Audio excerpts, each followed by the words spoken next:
Imagine waking up tomorrow morning.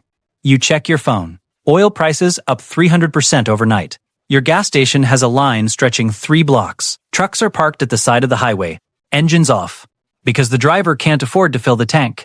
And your government just declared a national emergency. No war has started. No missile hit a city. One country just closed a door that is only 33 miles wide. And the entire world, the most powerful, most technologically advanced civilization in human history, is now on its knees. This is not a movie script.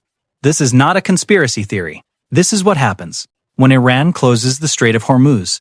And by the end of this video, you will never look at a gas pump the same way again.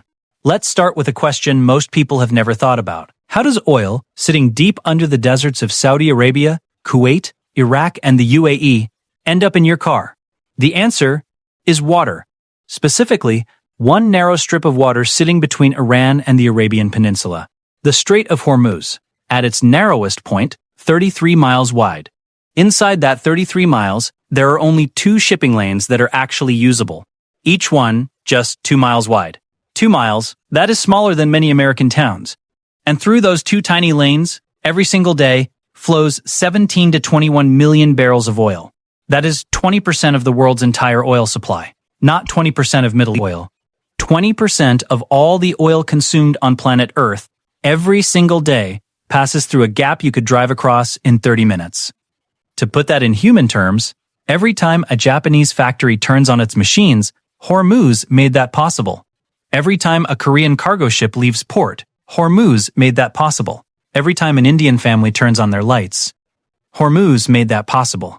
Every time you fill up your car in Ohio, Texas, or California, global oil prices set by this strait made that possible. This is not a Middle Eastern problem, and the country sitting on one side of the strait knows it better than anyone. To understand why Iran holds this power, you need to understand what Iran actually is.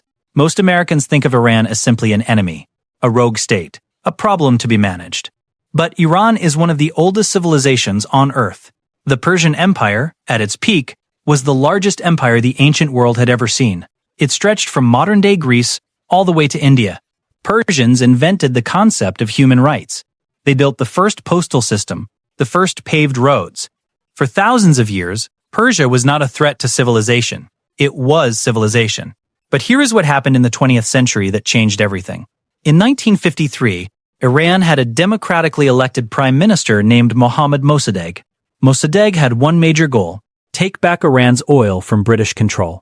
At the time, a British company called the Anglo-Iranian Oil Company, which later became BP, was extracting Iranian oil and keeping most of the profits.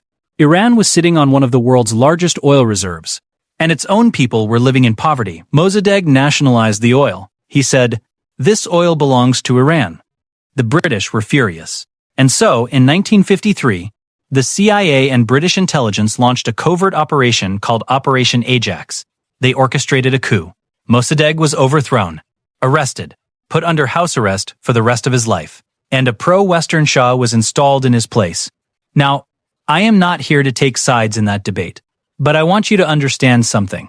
When Iranian leaders today talk about American betrayal, when they talk about not trusting the West, and it shapes every single decision Iran makes, including what it does with the Strait of Hormuz. Fast forward to 1979, the Shah is overthrown in the Islamic Revolution. Ayatollah Khomeini takes power. American hostages are taken. 444 days in captivity. The relationship between Iran and America, which was once close, collapses completely. And then, just 1 year later, in 1980, Iraq invades Iran. A brutal 8-year war begins. Over 1 million people die. And here is the part that most Americans don't know. The United States, quietly, supported Iraq during that war. America provided Saddam Hussein with intelligence, with weapons, with political cover. Even as Saddam used chemical weapons against Iranian soldiers, America looked the other way. Iran fought that war almost entirely alone. No powerful allies, no financial support, just its own people and its own land. And Iran survived. Bloodied, exhausted, but unbroken. That experience taught the Iranian leadership something that has guided their strategy ever since. You cannot trust the outside world to protect you. You must protect yourself. And the greatest protection Iran has is not its army, not its missiles, not even its nuclear program. It is those 33 miles of water. Now let me take you to 1984. The Iran-Iraq War is still raging, and Iran makes a decision that shocks the world. Begin attacking oil tankers in the Persian Gulf. Not Iranian tankers, not Iraqi tankers, any tanker supplying money to countries that supported Iraq. Saudi Arabian tankers, even ships from neutral countries caught in the wrong place. Between 1984 and 1988, over 400 ships were attacked. This period is now called the Tanker War. Insurance companies began refusing to cover ships sailing through the Gulf. Shipping rates exploded. Oil markets around the world went into a state of permanent anxiety. And several countries, including Kuwait, begged the United States for help. The U.S. Navy began escorting oil tankers through the Gulf under military protection. American warships sailing alongside civilian oil tankers, just to keep the oil moving.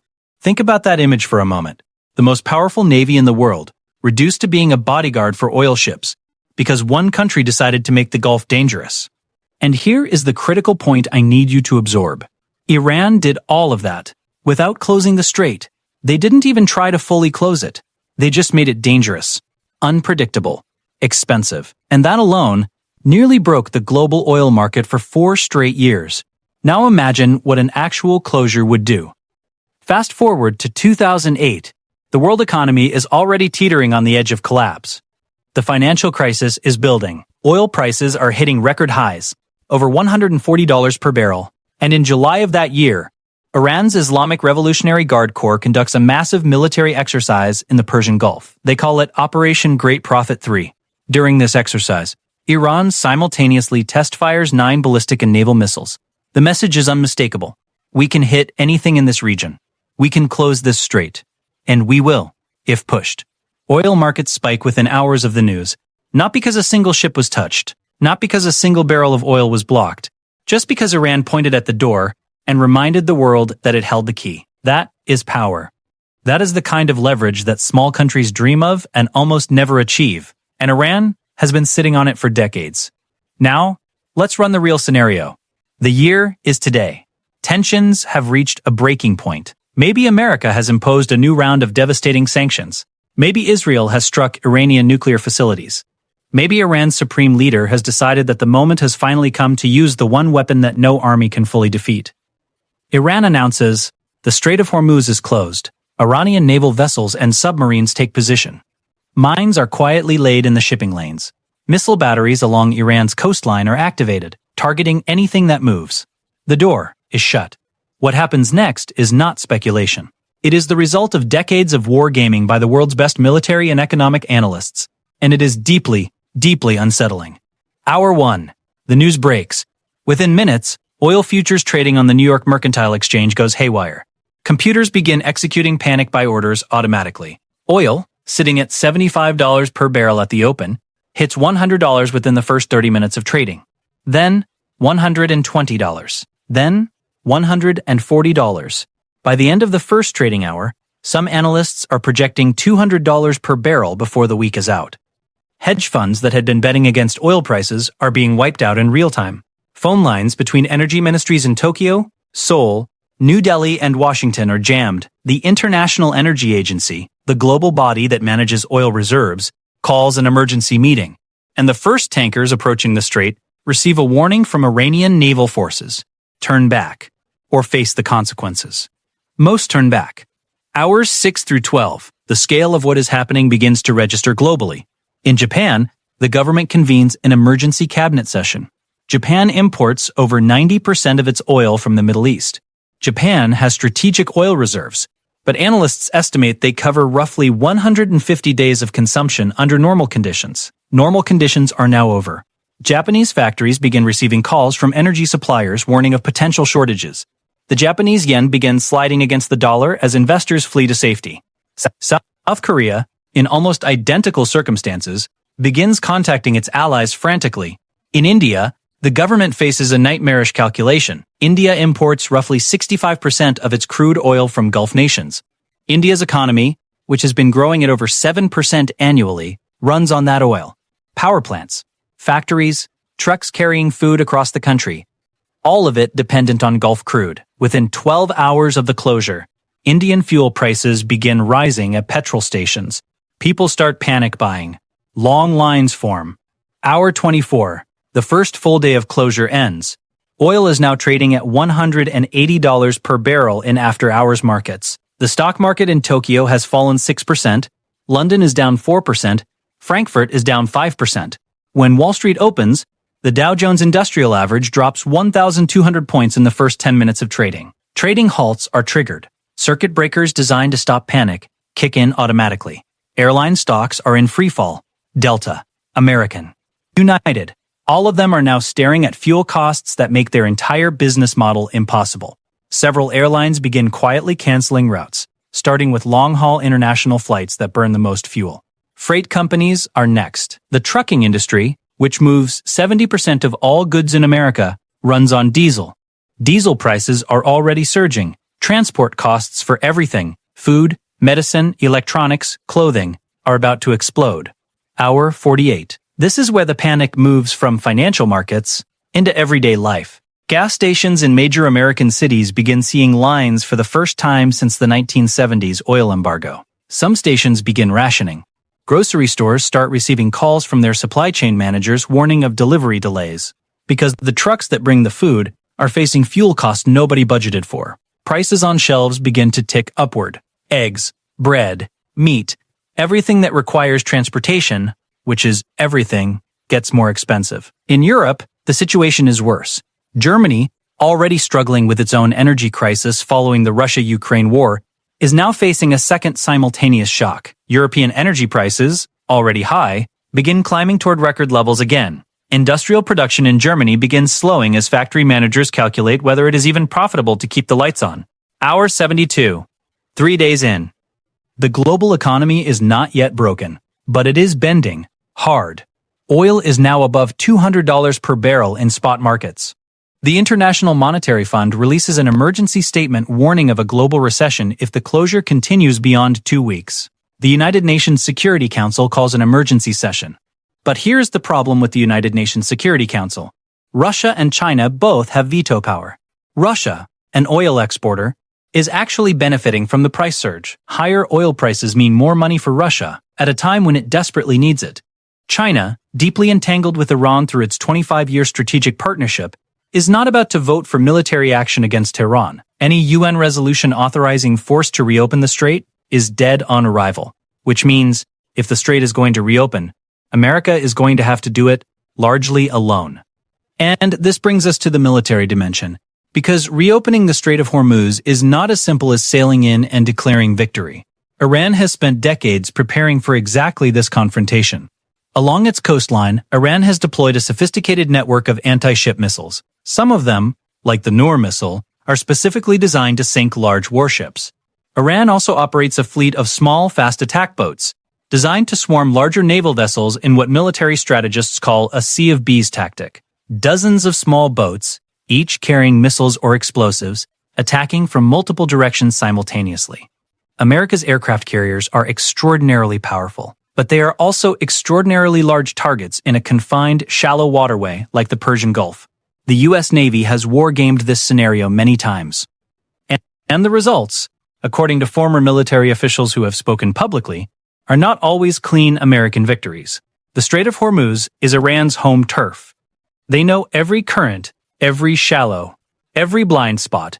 A military operation to forcibly reopen the strait could take days, possibly weeks, and during those days and weeks, the oil stays blocked. So let's zoom out. Let's look at what this crisis has actually revealed about the world we live in. We have built a global civilization of extraordinary complexity and power. We have artificial intelligence. We have quantum computing. We are sending rockets to Mars. And yet, the entire engine of this civilization depends on a physical substance. Oil that has to be dug out of the ground, loaded onto ships, and squeezed through a 33-mile gap in one of the most volatile regions on Earth. That is the single greatest structural vulnerability of modern civilization. And almost nobody talks about it, because as long as the oil flows, nobody has to. But here is the deeper lesson I want you to take from this. Iran closing the strait would hurt Iran too. Iran exports its own oil through the same strait. Iran's economy, already battered by decades of sanctions, would face a new wave of devastation. So why does Iran keep this threat alive? Because the threat itself is the product. Iran doesn't need to close the strait to benefit from it.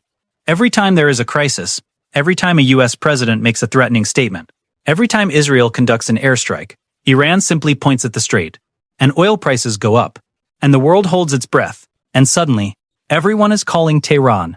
Suddenly, Iran is not a small, sanctioned economy being ignored. It is the country that holds the key to the global energy system. That transformation from isolated pariah to essential geopolitical player happens every single time Iran mentions those 33 miles. That is a form of power that money cannot buy and armies cannot replicate. It is pure geographical leverage, and Iran has weaponized it masterfully. Now let's talk about the future, because the Strait of Hormuz story is not ending. It is evolving. The world is slowly, very slowly, moving toward renewable energy. Electric vehicles are growing. Solar and wind capacity is expanding. Some analysts project that global oil demand will peak sometime in the 2030s. But here is the reality that most green energy optimists don't want to acknowledge. Even in the most aggressive clean energy transition scenarios, the world will still be consuming enormous quantities of oil well into the 2040s. The infrastructure for a post-oil world does not exist yet. It will take decades to build, which means, for at least the next 20 to 30 years, the Strait of Hormuz remains just as critical as it is today. And during those 20 to 30 years, the geopolitical landscape around it is shifting dramatically. China, which now imports more Gulf oil than any other country, signed a 25-year strategic cooperation agreement with Iran in 2021. Under that agreement, China is investing heavily in Iranian infrastructure, industry, and energy. In exchange, China gets discounted Iranian oil and growing political influence in Tehran. Saudi Arabia, for decades America's closest Gulf ally, has been quietly diversifying its relationships. In 2023, in a deal brokered by China, Saudi Arabia and Iran restored diplomatic relations. Two countries that had been bitter enemies shook hands, with Beijing as the mediator, not Washington. That single moment told you everything about how the Middle East is changing. America is not gone from the region, but its monopoly on influence is over. And as that influence shifts, the certainty that the Strait of Hormuz will always be open shifts with it. Here's what I want to leave you with. History is not something that happens to other people in other places. History is the system you live inside, every single day, without realizing it. The price of your gas is history. The cost of your groceries is history. The security of your job is history. All of it, connected to decisions made decades ago, by people whose names you were never taught in school. Mohammad Mossadegh. The 1953 coup, the 1979 revolution, the tanker war, the Great Prophet exercise. Each one of those moments built the world you are living in right now. And the next moment, the next crisis, the next decision made in Tehran or Washington or Beijing will build the world your children live in. That is why this history matters. Not as trivia, not as entertainment, as a map of the forces shaping your life. The Strait of Hormuz is 33 miles wide, but the story inside those 33 miles contains the entire modern world. If you made it to the end of this video, you are exactly the kind of person this channel exists for. Not someone looking for quick takes and hot opinions. Someone who wants to understand the world at a deeper level. The economics, the history, the geography, the hidden systems that run everything. That is what Finance Historian is built for. Every single video, we go beneath the surface. If that is the education you have been looking for, you already know what to do, and the next video is already waiting for you.